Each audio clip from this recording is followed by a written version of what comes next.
Hitler र यहुदी दोस्रो खण्ड। उसले बडो बेपरवाहसँग भनी, पैसाले पनि काम अड्किन्छ र? मैले विनोदमा पनि भने, तिमी पहिले कि मुमताज महल रहिछौ, सडकका मगन्तीहरूलाई देखेर भने कि रे उसले, घिउ र जाउलो किन खाँदैनौ त? दुनियाँको सारो कारोबार पैसाले अड्किन्छ नि। ए लाटी लक्ष्मी। हातको बालाको बारेमा उसले केही भनिन्। कोठाभित्र आएका सोफामा बस्दा बस्दै उसले करुणाको स्वरमा भनी, तिमी किन यहुदीको रुग्ण विषादलाई लिएर बसिरहन्छौ?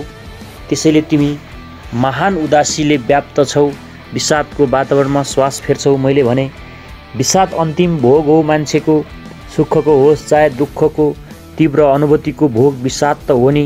विषाद रुग्ण अवस्था होइन प्यारी। त्यही कुरा लक्ष्य गरेर मैले प्रेम गरेपछि तकियामा मुखामुख गरेको भारी छेनमा लक्ष्मीलाई सम्बोधन गरेको थिएँ। अन्यासमा लक्ष्मीको स्नग्ध अनुहार टल्केको त्यस सन्तोषको बखत उसले आफ्नो आनन्दलाई परमानन्दको संज्ञा दिएको देखेर मलाई सम्झना भयो ठुला ठुला ऋषि योगीहरूका वचन, जसमा परमानन्दको चर्चा रतिसँग गरिएको छ। सम्भोग सुखलाई नै हजारौँ गुणले तीव्रतम बनाएको आनन्द लक्ष्मीले रति सुखलाई परमानन्दको संज्ञा दिएकी थिइन्। मैले भने, आनन्दको सीमा उल्लङ्घन नै त देवत्व हो होइन र? लक्ष्मीले भनी, त्यसैले त त्यस्तो अनुभवले मानिस अर्को भएर फेरि झर्छ साधारण जगतमा। तर किन यस्तो शिथिलता, यस्तो उदासी, यस्तो विषाद? उसले मेरो अर्को जस्तो ध्वनि झिकिएर यसपालि र भनी, सुखको चरम अवस्था अद्भुत प्रशान्त गम्भीरता हुँदो रहेछ, जहाँ विषादको रूप छुट्याउन गाह्रो पर्छ। दुःख होइन, विषाद, प्यार, त्यो त जीवनको गहिराईको नाभ हो। जीवन के हो त?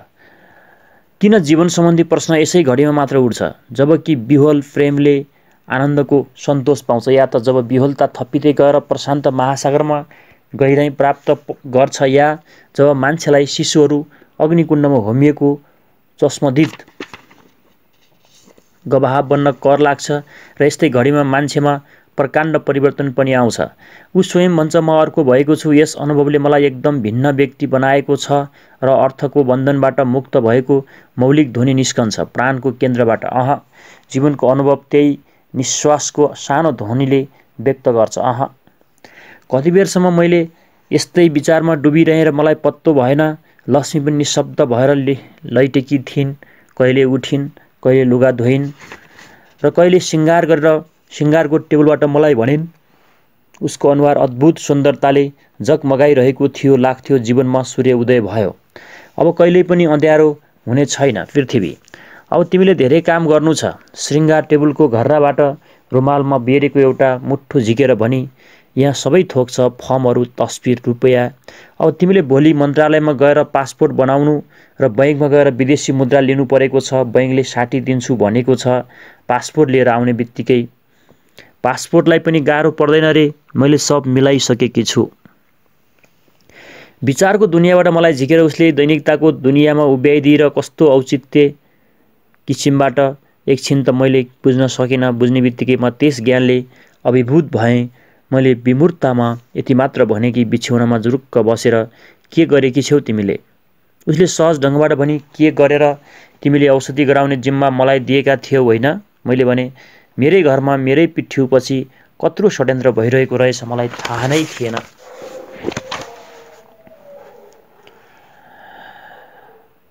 मैले खाटबाट तल ओर्लिँदै भने, तिम्रा गहनाहरू कहाँ छन्? उसले त्यसको सोझो उत्तर दिइन् र भनिन्, छि, स्वास्नी मानिसका कुरामा तिमीलाई के को त्यस्तो खाँचो? बाला कहाँ छ? तिलहरी कहाँ छ? टप कहाँ छ? यस्तो नि हुन्छ? मैले मर्माहित भएर सोधेँ, बेच्यौ होइन? बन्दगी राख्यौ होइन मलाई रुपैयाँ जोड्नको लागि? उसले मेरो ड्रेसिङ गाउन मलाई उडाइदिएर टाँसिएर भनी, गहना मात्र किन, तिम्रो खाँचो टार्न म आफ्नो शरीरलाई पनि बेच्न सक्छु, बन्धक राख्न सक्छु मेरो प्राण। उसको वचनबाट बनावटी व्यङ्ग्य थिएन र हृदयको सोझो कुरा भनिरहेकी थिए। सोझो भाषामा त्यस रात मलाई प्रेमको अगम्य रीतिले धेरै बेरसम्म बिउजाइराख्यो। उसको प्रेमको माग म बुझ्थेँ। उसको शरीरको प्रत्येक अङ्गले दिएको मुख सङ्केत। बिछौनामा पल्टिने बित्तिकै उसले यति मात्र भनेकी थिए, आज र भोलिको रात मात्र त हो नि तिमीसँग सुत्ने, पर्सि त गइहाल्छौ विदेश। उसको शरीरको तातो स्पर्श मेरो शरीरले ठाउँ ठाउँमा पायो। मैले उसलाई आलिङ्गनमा बाँधै दिउँसो उसले आफ्नो शरीरलाई बन्धक राख्ने कुराको अर्धक्षणका लागि मलाई सम्झना आयो। अर्धक्षणका लागि लाग्यो यो सुन्दर शरीर अर्काको भागमा लाग्न सक्छ। अर्धक्षणका लागि स्त्रीको सुल पनि बिजेको जस्तो भयो भित्र मर्ममा। त्यसैले होला कठोर भएर स्त्रीले पागल भएर होला त्यस रात लक्ष्मीको प्रेमको मागलाई तीव्रताका साथ मैले पुरा गरेँ। पछि ऊ केवल त्यो तृप्त ध्वनि झिकेर यताउति पल्टिएर एकछिनमै सन्तोषको एकहोरो सास फेर्न थाली। मैले सोचेँ प्रेम के हो? मेरो अहिलेको स्त्रीया, मेरो उसका प्रति एकाधिकारको उग्र कामना, उसलाई त्यस्तो खाँचो छ मलाई हरक्षण प्राप्त गर्नका लागि उसले आफूलाई अर्का कहाँ बन्धक राखेर मेरो खाँचो पुरा कसरी हुन्छ? ऊ अर्काकी भएर पनि मलाई प्रेम गरिरहेकी छे, यो कसरी हुन सक्छ? त्यसो भए के शरीर अप्रासङ्गिक छ प्रेममा? लक्ष्मी एकचोटि चटपटाई र निदैमा मातेर फर्की। उसको शरीरको गन्धले मलाई फेरि मादक तुल्याए। मैले उसलाई बलपूर्वक समातेर प्रेम विह्वल कण्ठले भने, प्यारी लक्ष्मी, म उसको शरीरलाई कहिल्यै पनि छाड्दिन, टाँसी राख्छु। सतीदेवीको शरीरलाई महादेवले नछाडे जस्तो लक्ष्मी प्यारी।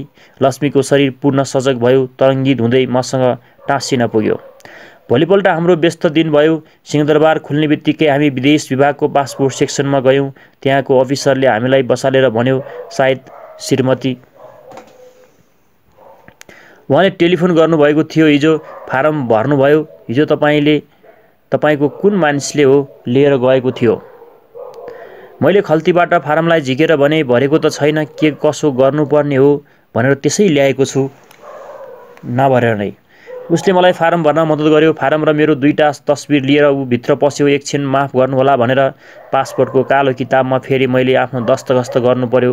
अफिसर फेरि एकचोटि भित्र पसेर पासपोर्ट मलाई दिँदै भन्यो, लिनुहोस् आफ्नो राजधानी, पूर्ण स्वस्थ भएर आउनुहोला। मैले पासपोर्ट लिएँ, उसलाई धन्यवाद दिएँ। हामी बाहिर आयौँ।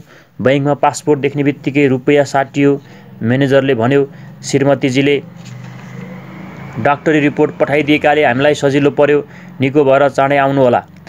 अनि हामी नयाँ सडकको अमेरिकन एक्सप्रेसमा गयौँ। त्यहाँको एउटा कर्मचारीले बडो आग्रहसँग हामीलाई आफ्नो अफिसरको कोठामा लग्यो। मैले आफ्नो जरुरत बताएर भने, मलाई लन्डन जानु छ, पानी जहाज सम्भव भए असल, नत्र हवाईजहाजको व्यवस्था गरिदिनु पर्यो। उसले भन्यो, टेलिफोन त सायद श्रीमतीजीको थियो क्यार, तर पानी जहाजको कुरा त गर्नु भएन। उसले भन्यो, टेलिफोन त सायद श्रीमतीजीको थियो क्यार, पानी जहाजको कुरा गर्नु भएन। उसले बियरालाई कफी ल्याउने अर्डर दियो र सिगरेट अफर गर्यो। मैले भने, हामी सिगरेट खाँदैनौँ, धन्यवाद। उसले भन्यो, बडो असल बानी, सिगरेट बडो खराब व्यसन हो। अनि टेबलको प्याड झिकेर लेख्न थाल्यो। पानी जहाजमा त यति छिट्टै व्यवस्था सम्भव छैन, पर्खनुहोस् है। स्टेपिङ भन्ने सानो पुस्तिकाको पाना पल्टाउँदै उसले भन्यो, ठिक आजको 7 बम्बईबाट एउटा जहाज त जाने रहेछ PNO को, तर बुकिङ पो कस्तो छ? यदि चाहनुहुन्छ भने म तुरन्त कलकत्ता अफिसरलाई खबर पठाउँछु, भोलि बेलुकासम्म खबर आउला। कदाचित पाइएन भने हवाईजहाजमा त सजिलैसँग व्यवस्था मिल्न सक्छ। मैले भने, हुन्छ, पहिले पानी जहाजको स्थिति के रहेछ हेर्नुहोस्, भएन भने कलकत्ताबाट हवाईजहाजमा सिट रिजर्भ गराइदिनु होला। उसले हाम्रो घरको ठेगाना लिएर भन्यो, भोलि बेलुकासम्ममा खबर पठाउँला। सौभाग्यले पानी जहाजमा सिट छ भन्ने खबर उसको कलकत्ता अफिसबाट भोलिपल्टै आयो। लक्ष्मी त भनिरहेकी थिए पानी जहाजबाट अबेर हुन्छ, तर मलाई पानी जहाजको रहर थियो। त्यसको 7 दिनमा बम्बईबाट हिमालय भन्ने जहाजबाट रवाना भएँ। यसरी बीपी कोइरालाले स्वास्थ्य उपचारको निम्ति लन्डन जाने तयारी हुँदा उनकी एउटी प्रेमिका हुन्छन् लक्ष्मी भन्ने, जो अर्काकै श्रीमती हुन्। उनीसँग भएको प्रेमको कुरा, उनले गरेको सहयोगको कुरा यहाँ आएको छ। हिटलर यहुदीको खण्ड 3 मा लेखिएको छ, 11 दिनसम्म त्यही जहाज यात्रीहरूको सहर थियो। बम्बईमा डेभिडसँग फेरि भेट भयो। ऊ डेकमा केही यात्री कक्षमा यहुदीहरूलाई बिदा गर्न आएको थियो। उसलाई मैले भने, घर फर्कदा म इजरायल पनि जाउँला। उसले सल्लाह दिएको थियो लन्डनमा हाम्रो दूतावासमा गएर इजरायलको यात्राको व्यवस्था मिलाउनु होला, सजिलो पर्नेछ, आखिर भिसा लिन त जानु होला। अनि मसँग हात मिलाएर भन्यो, तपाईको यात्रा सुखद होस्। डेकमा आएर पछि छुटिरहेको समुद्री तटलाई हेर्दै मैले मिस मार्गरेटलाई सम्झेँ। डेभिडसँग भेट भए जस्तै अकस्मात उसँग पनि भेट भएको भए राम्रो हुने थियो। त्यसपछि दिनभरिको व्यस्तताले थाकेको शरीरलाई एउटा बेतको कुर्सीमा राखेँ अनि नेपालकी लक्ष्मीलाई सम्झेँ। यो मेरो यात्राको पुरा आयोजना उसले गरेकी थिए। रुपैयाँ जम्मा गर्नेदेखि लिएर पासपोर्ट ठिक गर्ने यावत काम उसैले गरेकी थिए। उसलाई सम्झेर मान गदगद भएँ। लाग्यो मलाई उसले कति आफूमा निर्भर पारिछे। ऊ नभए मेरो कामै नचल्ने, विदेशमा टुरो पो हुने भए कि। उसको प्रेम किन यस्तो बलवान, जहिले पनि त्यसैले जित्ने, म त हारेको जस्तो उसको खटनमा पछि पछि हिँड्ने जस्तो पो भएछु। के यो प्रेम उसले पत्नीले पतिलाई दिएको सामाजिक सम्बन्ध ग्रास्तको प्रदान हो? यदि उसँग मेरो बिहा नभएको भए के यस्तै प्रेम गर्थे त ऊ मलाई? पत्नीको मर्यादा त उसले कहिल्यै पनि ख्याल राखिन। त्यसैले त अस्ति भनेकी थिइन्, म आफ्नो शरीर पनि बन्धक राख्न सक्छु तिम्रा लागि। यस्तो वचन पत्नीको त हुँदैन। जसको सबभन्दा उच्च अभिव्यक्ति सतीत्वको हुन्छ, उसको आफ्नो विवाहका सम्बन्धमा मेटिदिएर अर्को सम्बन्ध स्थापित गरेकी थिए। सोच्दा सोच्दै मलाई लाग्यो मेरो यो यात्रा कति लामो हुने हो। बिरानो मुलुकमा मेरो एक्लोपन असह्य हुने थियो। सारा जीवन प्रवासी जस्तै बिताएर पनि आज म डेकमा पसेर घरका लागि कात्तर भएँ।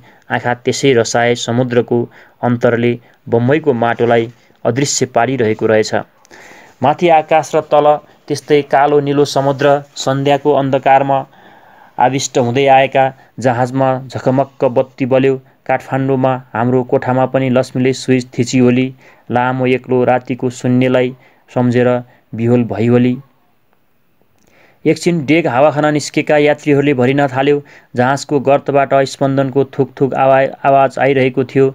जहाजले सास फेरेको जस्तो र छालले कोक्रो मचमच गरेको जस्तो समुद्रको छालले जहाज मचमच गर्दै हल्लिएको थियो। पश्चिमतिर आएको हावा खारगन्धले भरिएको थियो। कहिले कहिले जलका साना साना थोपा हावाका साथ उठेर डेकमा मसिना फोहरा भएर झर्थे। मैले सोचेँ लक्ष्मीलाई माइत जान भनेको थिएँ। उसले भनेकी थिए, म तिमीलाई सम्झेर यही घरमा पर्खी बसिरहेकी हुनेछु, चाँडै आऊ।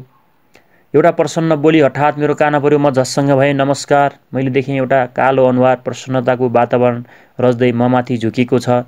उसको टल्केका दाँतले उसको अनुहारको प्रसन्नता झन बढाइरहेको थियो र त्यस अनुहारलाई मैत्रीपूर्ण बनाइरहेको थियो। मैले भने, नमस्कार, बस्नुहोस्। एउटा डेक चेयर तानेर ऊ बसेर भन्यो, कस्तो सुन्दर दृश्य छ। मैले भने, आकाश र समुद्र अन्धकारमा एकाकार भएका छन्, त्यसमा सुन्दरता या असुन्दरता दृश्य कहाँ देखिन्छ र? उसले भन्यो, अन्धकार सुन्दर दृश्य होइन र? मलाई त लाग्छ प्रकृतिको विभिन्नता रूपले हाम्रो सौन्दर्यबोधलाई एकाग्र हुन दिँदैन, ध्यान भङ्ग गर्छ। हाम्रो सौन्दर्यबोध छरिएर बिलाउँछ, सुन्दरताको मूल्याङ्कन हुन पाउँदैन, माथि माथि नै रहन जान्छ। हामी आनन्द अनुभवमा बाँटिन्छौँ। उसको बानीमा सुन्दर भाषाको यस्तो प्रभाव थियो कि लाग्थ्यो अब सायद थामिँदैन, तर म उसको भाषाले बडो प्रभावित हुँदै गएको थिएँ। हठात थामिएर उसले भन्यो, म नारायण हुँ, मद्रासी बाहुन हुँ। तपाईँ नि? मैले आफ्नो परिचय दिएँ। उसले भन्यो, नेपाल? त्यो पनि हिन्दूको तीर्थस्थल हो, देवेश्वर पशुपतिनाथको पुण्यभूमि। एउटै संस्कृतिका हामी दुवै प्राणी हौँ। तपाईँको वर्ण के हो? मैले भने, जात त मैले धेरै भयो छाडेको, तर जन्मेको हुँ ब्राह्मण कुलमा। जसले हात जोड्यो र प्रणाम गर्यो अनि केही गम्भीर स्वरमा भन्यो, मेरो फेरि नमस्कार स्वीकार्नुहोस् ब्राह्मणदेव। म पनि ब्राह्मण हुँ। ब्राह्मणस्सो गति बनुष्ये। जुनीको सबभन्दा उच्च कुलमा जन्मेको त्यत्रो महान भाग्यका प्रति उदासीन नहुनुहोस्। लक्ष्य जन्मेको पुण्य सञ्चयले तपाईँले ब्राह्मण कुलमा जन्म लिनुभएको छ। अनि उसले मलाई सोध्यो, तपाईँको यात्राको उद्देश्य के छ? मैले भने, चिकित्सा। उसले फेरि सोध्यो, के रोग छ तपाईँलाई? क्यान्सर। उसको अनुहार संवेदनाले झन कालो भयो। च गर्दै उसले भन्यो, ठुलो रोग लागेछ। अकृत्रिम संवेदनाले त्यो मलाई ठुलो हेर्न थाल्यो। प्रथम परिचयको पहिलो भेटमै कसैलाई संवेदनाग्रस्तमा पार्न चाहन्नथेँ। मैत्रीको बलियो जग नभए संवेदना उपकारको श्रेणीमा पुग्छ। लाग्छ दुःख बाटिन्न, बरु उपकारको बोझ थपिन्छ। मैले उसलाई सोधेँ, तपाईँ नि कुन उद्देश्यले यात्रा गर्दै हुनुहुन्छ? पुनः आफ्नो उत्साहको वेग प्राप्त गरेर उसले भन्यो, म कलम चलाउँछु, लेखक हुँ। मेरा एउटा उपन्यास पेरिसमा प्रकाशन हुन गइरहेको छ, त्यसैको व्यवस्था गर्न म जाँदैछु। मैले जागृत भएको आदर भावमा सोधेँ, पेरिसमा प्रकाशित हुने उपन्यास? उसले भन्यो, फ्रेन्च भाषा भएर। फ्रेन्च भाषामा केमा लेखौँ त अरू भाषा उति राम्रो जानेको छैन। अङ्ग्रेजी पढिन सानै केटाकेदेखि फ्रान्समै हुर्केकाले आफ्नो मातृभाषा पनि उस्तो आउँदैन। मैले भने संस्कृत आउँदो हो, जान्दिनँ, त्यसैको पश्चाताप छ। तर तपाईँको वार्तालापमा संस्कृति साहित्यप्रति ध्वनि छ र संस्कृतिका श्लोक पनि भन्नुहुन्छ बीचबीचमा। त्यो त संस्कारको परिणाम हो। ब्राह्मण कुलमा संस्कारको सबैभन्दा पवित्र साधित स्थिति हो। त्यस सर्वश्रेष्ठ संस्कारको स्वाभाविक भाषा संस्कृत हो। त्यसैले संस्कृत र संस्कारजन्य अन्यास मैले ग्रहण गर्न सकेको मात्रै हो। मेरो संस्कृति भाषाको ज्ञान संस्कृत नजानेर पनि ब्राह्मण एकदम संस्कृति शून्य हुँदैन। उसका प्रति मेरो हृदयमा त्यसै ठुलो आदर भावना जागृत भयो। विदेशी फ्रान्सिसी प्रकाशनले उसको उपन्यास छाप्ने आँट गर्छ भने त्यो निश्चय नै सानो लेखक छैन। साथै हिन्दू विचारमा कति दृढ छ यसको जग जहाजको मेरो यात्रा पनि यसले बडो सुगम पारिदिनेछ। कुनै लामो यात्रा पनि एउटा कौशल हो। त्यो भएन भने यात्रामा छेनभरको उकालो हुन्छ। मेरो यो पहिलो विदेश यात्रा, त्यसैले साना साना कुरामा पनि म अनाडी थिएँ। पश्चिमी सभ्यतामा मैले पहिलोचोटि कदम चालेको हो। ऊ नभइदिएको भए मलाई पगमा संस्कारहीनताको परिचय दिनुपर्ने थियो पश्चिमी यात्रुहरूको नजरमा। उसले भन्यो, अब खाना जाने बखत हुन थाल्यो। बम्बईको धुलो र पसिना पुछेर तयार हुनु पर्यो, लुगा पनि फेर्नु होला। मैले सोधेँ, त्यसको के आवश्यकता छ र? उसले भन्यो, आवश्यकताका कुरा मात्रै अठोट लिनुभएको छ। त्यसो भए जीवन त अत्यन्त सजिलो हुन्छ। म पनि स्वयं टेबल कुर्सीमा बसेर खाने, कालो कोट लगाउने आदि कुरा अत्यन्त अनावश्यक ठान्छु। तर यो कुस्तानी जहाजमा भान्साघर कहाँ पाउनुहुन्छ र जहाँ रेशमको पवित्र लुगा फेरेर पिर्कामा खाना बस्नुहुन्छ? त्यस साँझ डाइनिङ हलमा अव्यवस्था थियो। हेड वेटरले वाद्य मञ्चमा उभिएर आग्रह गर्यो, पहिलेदेखि नै यात्रा गरिरहनुभएका महानुभावहरू आफ्नो आफ्नो पुरानो स्थानमा आसीन हुनुहोला। आज बम्बईमा यात्रा थाल्नुभएका महानुभावहरू सुविधाअनुसार जहाँ सिट पाइन्छ आसीन हुने कृपया गरिदिनुहोला। भोलिदेखि तपाईँहरूको इच्छाअनुसार विभिन्न दलका लागि टेबलहरू लगाइनेछ। नारायणको नृत्यमा हाम्रो सानो दल त्यसै बन्न गयो। 5 जनाको नारायणमा एउटी गुजराती युवती देसाई र एक मराठी जोडी। भोलिपल्टदेखि मराठी दम्पतिले अलग्गै टेबल लिए। भर्खर बिहा भएको थियो, क्यार एक्लै हुन चाहन्थे। जहाजको त्यो लामो सफरमा जहिले पनि साँझमा मात्रै यिनीहरू देखा पर्थे। आफ्नो प्रेमको सानो दुनियाँमा बाहिरी कुरादेखि नितान्त उदासीन भएर थुनिएर तिनीहरू बसिरहे। हाम्रो टेबलमा यात्रा पर्यन्त हामी 3 जना मात्र रह्यौँ। देसाईको पहिलेदेखि नै आफ्नो परिचय दिई भनेकी थिए, मेरो नाउँ रेवा देसाई हो। म सोध्न चाहन्थेँ, युरोप किन जाँदै हुनुहुन्छ भने मिस देसाई। उसले हाँसेर भनी, तपाईँले मसँगै पहिलोचोटि बोलेका 2 अक्षरमा दुवै गल्ती छन्। एक त म मिस होइन र अर्को मेरो नाम रेवा हो। मेरो पुरा वंशलाई सम्बोधन गर्ने भए देसाई भने हुन्छ। रेवा देसाई बढी परिहासप्रिय रहेछे। सुन्दर सुसङ्गठित शरीरले वैवाहिक स्थितिको कुनै सङ्केत दिएको थिएन लाग्थ्यो। आज भर्खरै यहीँ छन्। यही जहाजमा त्यो आफ्नो किशोरत्वको वयसन्धिलाई नागेर यौवनको पहिलो घडी बिताइरहेकी छे। चञ्चल आँखाले अझै यौवनको रहस्यको उद्घाटन निश्चय नै देख्न पाएको छैन। मैले लाज मानेर प्लेटमा मुन्टो गाडेर बिस्तारै भने, माफ गर्नुहोला। उसले हाँसेर भनी, माफ गर्ने वा नगर्ने कुरा त तब मात्रै मेरो सामान्य आउँछ जब तपाईँले मलाई अविवाहित भन्ठान्ने उद्देश्य के थियो? नारीको अभिनन्दन गरेको पनि हुन सक्छ। सामाजिक मर्यादाको उच्च आसनमा स्थापित गरिरहँदा भन्दा नारीले आफ्नो निजी मूल्य पुरुषबाट पाउँदा अधिक अभिनन्दित हुन्छन्, होइन त? नारायणजी, तपाईँ त ठुलो लेखक हुनुहुन्छ, होइन? मनोविज्ञानको माहिर हुनुहोला। नारायणले भन्यो, अरू कुरा त जान्दिनँ। पेरिसको नारी समाजमा तपाईँको विचारले बडो कदर पाउने थियो। जहाँ सडकमा सुसज्जित सुन्दरीका गमनले पसलेदेखि लिएर ट्याक्सीवाला र सडकमा हिँड्ने सबैको घुइँचो तात्तिन्छ र सबै पारखीको मुख प्रशंसाले न्यानो भएर ऊ झन् गमक्क परेर हिँड्छे। मराठी दम्पति नबोलेर खाइरहे। बीचबीचमा प्लेटमा झुकेको आँखाले हेराहेर गर्थे। नारायणले सोध्यो, तर श्रीमतीले, रेवा, तपाईँ युरोप किन जाँदै हुनुहुन्छ? नारायणले चाहिँ त्यो युवतीलाई सोध्यो। उसले कुम हल्लाएर नक्कल पारी कानको सानो मुन्द्री हल्लियो भनी, केमा ससुराली जान लागेको जस्ती छैन? पति गृह प्रस्थित। मेरा दुलाहा डाक्टर छन् लन्डनमा। केबिनमा फर्केर आउँदा रात धेरै बितिसकेको थियो। खाना सिद्ध्याएपछि मराठी दम्पति कता सुटुक्क लागे थाहा पाइएन। नारायणले भन्यो, राम्ररी सुत्नुहोला, आजका लागि बिदा हौँ। रेवाले भनी, यति छिटै? नारायणले भन्यो, सुत्नुभन्दा पहिले मेरो लेख्ने बानी छ। रेवाजी हात हल्लाएर उ हिँड्यो। रेवाले मलाई भनी हामी जाउँ डेकमा हावा खान। म थाकेको थिएँ तर प्रतिरोध नगरेर उसको साथ लागेँ। लिफ्टमा हामी माथि गयौँ। उसलाई त्यसै रमाइलो लागिरहेको थियो क्यार भनी कस्तो सुन्दर रात, कस्तो शीतल वायु। मैले केही भनिनँ। उसले भनी किन यस्तो गुमसुम, कि निद्रा लाग्यो? मेरो अनाग्रता बुझेर उसले भनी भो त तिमी जाऊ, म एकछिन यहीँ बस्छु हावा खाएर। कोठामा आएर बिछौनामा लौटेँ। दिनभरिको असाधारण किसिमको धपेटी लिएर जहाजको नौलो ठाउँमा नौलो मानिसहरूसँग आफूलाई समन्वय गर्नु परेकाले शरीर र मन बडो क्लान्त थियो। नारायणको सौहार्दपूर्ण उत्साहसँग मलाई डेक मिलाउन धौधौ भयो। झन् रेवाको सौन्दर्यपूर्ण उत्साहले मलाई स्वाँ गराएको थियो। सायद दुवैको उत्साहको हेतु उनीहरूको निश्चित विश्वास थियो। आफ्नो आफ्नो आस्था, एउटा हिन्दुत्वको परसत्यका उपरको आस्था, अर्कीको नारी सौन्दर्यको विजयी स्वभावमा उपरको अवस्था। मलाई त यस्तो अडिग अवस्था कुनै कुरामा पनि भएन, जुनसुकै कुराले पनि त्यसको विशुद्धतालाई पनि तर्कले हुँडलेर त्यसलाई मलिन पार्ने बानी छ मेरो। लक्ष्मीलाई त मैले बुझ्न सकेको छैन, जो मेरो सम्मुख छर्लङ्ग भएर उग्रिन्छे। उसको प्रेमलाई त म बुझ्न सक्दिनँ। सोच्छु प्रेमको रीति के निराला होला। भोलिपल्टदेखि जहाजको जीवन व्यवस्थित भयो। समुद्रको असीम फैलावट उपर र त्यस्तै असीम आकाश तल हाम्रो आधार त्यही क्षुद्र नौका थियो, जो एकनाससँग घुक गरेर पौडिरहेको जस्तो। कहिले कहिले आन्दोलित समुद्रमा थकित भएर चित्कार गर्न थाल्थ्यो।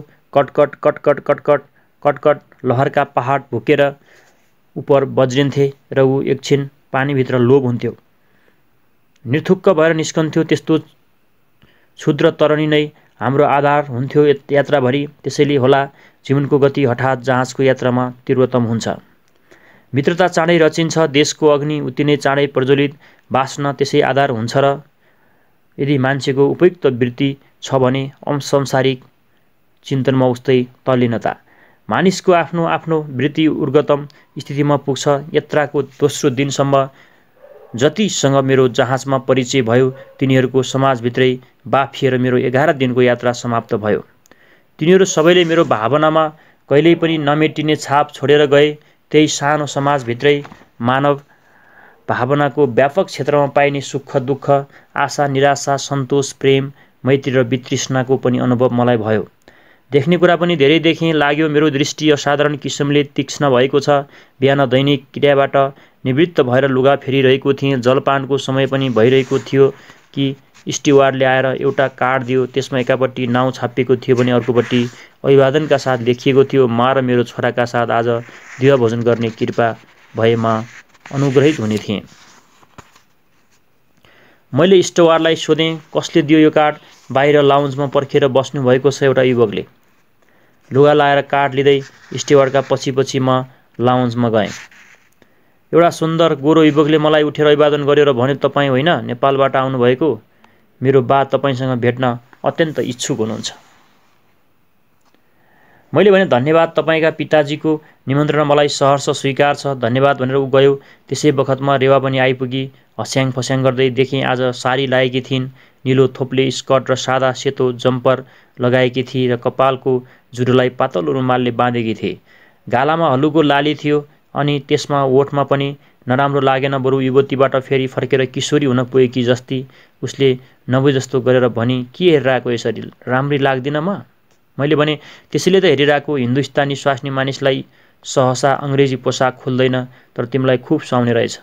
उसले भनी, बिहा हुनुभन्दा पहिलेसम्म त म यस्तै लुगा लाउँथेँ नि। ससुरालीमा मन पराएनन् भनेर साडी लाउन लागे कि राति राम्रो निद्रा पर्यो। कति छिटै सुत्दा रहेछौ तिमी त। म बिहान उठेदेखि तिमीलाई सम्झिरहेकी छु। बिचरा मैले निद्रा खलबल्याइ त दिइनँ है। त्यसैले तयार हुने बित्तिकै कहिले निस्केउला कोठाबाट भनेर बाहिर रेलिङमा अडेस लाएर पर्खिरहेँ। तिमी त फुत्त निस्केर कतै नहेरी सोझै लाउन्जतिर पो लाग्यौ त। म तिम्रो पछि लाग्दै यहाँ पुगेको सोधु भनेर राम्रो निद्रा पर्यो राति? मैले भने आवश्यकता नै छैन। कति सहज किसिमबाट रेवाले मलाई तिमी भन्न थाली। पुरुषको अधिकारले मैले पनि उसलाई तिमी भन्न थालिसकेको थिएँ। जहाजको सङ्कुचित अस्तित्वले प्रदान गरेको साक्ष्य भाव। डाइनिङ हलमा हाम्रो टेबलमा पुग्दा नारायणले उठेर नमस्कार भन्यो। तपाईँलाई पर्खिँदा पर्खिँदा रेवाजी, तपाईँ त एकदम युरोपियन केटी हुनुभएछ। आज त मराठी दम्पति पनि अर्कै टेबलमा बसेका छन्। हामी 3 जना मात्रै छौँ यहाँ। टेबलमा बुवाले झट्ट रेवाको कुर्सी तान्यो। ऊ स्कर्टलाई दुवै हातले अघिल्तिर तानेर बसी मैले बस्दा बस्दै मराठी दम्पतितिर हेरेँ। हिजो बेलुकाको जति लाज अहिले केटीमा थिएन। दुलासँग बिस्तारै बिस्तारै कुरा गरिरहेकी थिए। सायद उनीहरूको भर्खरै बिहा भएको हो क्यारे। रेवाले मेरो ध्यान उतापट्टि देखेर भनी। दुला सायद केही थप्न भनेर आग्रह गरिरहेको थियो। दुलै टाउको हल्लाएर भो भो भनिरहेकी थिए। वेटर भोजनको ट्रे लिएर उनीहरूको आज्ञाको प्रतीक्षामा उभिरहेको थियो। रेवाको वाक्यले मेरो आँखा उताबाट फर्केर आफ्नो टेबलमा आयो। रेवा मलाई हेरिरहेकी थिए। नारायणले सोध्यो, के खाने तपाईँहरू? ब्रेकफास्टको टेबलमा विशेष कुरा नै केही हुन्थ्यो र? भोजनका सम्बन्धमा जहाजका सबै परिकार स्वादिष्ट र स्वास्थ्यकर छन् भन्ने हाम्रो मत थियो। नारायणले भन्यो, त्यसो त फ्रान्सेसी जहाजको भोजनको बडो ख्याति छ, तर मलाई ब्रिटिस जहाजको सुव्यवस्था र भोजन पनि सर्वश्रेष्ठ लाग्छ। यस दिशामा लामो अनुभवको परिणाम होला। ब्रिटिस जहाजहरू शताब्दीदेखि हर क्षण विश्वको परिक्रमा गरिरहेका छन्। मैले सुन्तलाको एक गिलास रस खाएँ। रेवाले आफ्नो गिलासमा चिनी हालेर भनी, मलाई सुन्तलाको रस गुलियो भएन भने मन पर्दैन। रेवाले गहिरो प्लेट राख्न थालेको बेरामा इसाराले भनी, चाहिन्न। अनि हामीसित फर्केर भनी, एका बिहानै दुध र अन्नले पेट भर्यो भने दिनभर के गर्ने नि? मैले कर्न फ्लेक र दुध लिएँ। नारायणले पोरिज र दुध। प्लेटमाथि दुधको धारो चुहाउँदै मैले भने, आज दिउँसो त मलाई एउटाले खाना बोलाएको छ। रेवाले भनी, वाह, यति छिटै कोसँग यस्तो मित्रता भएछ? र मजाकको स्वरमा, स्वास्नी मान्छे भोलि होइन त मिस्टर नारायण?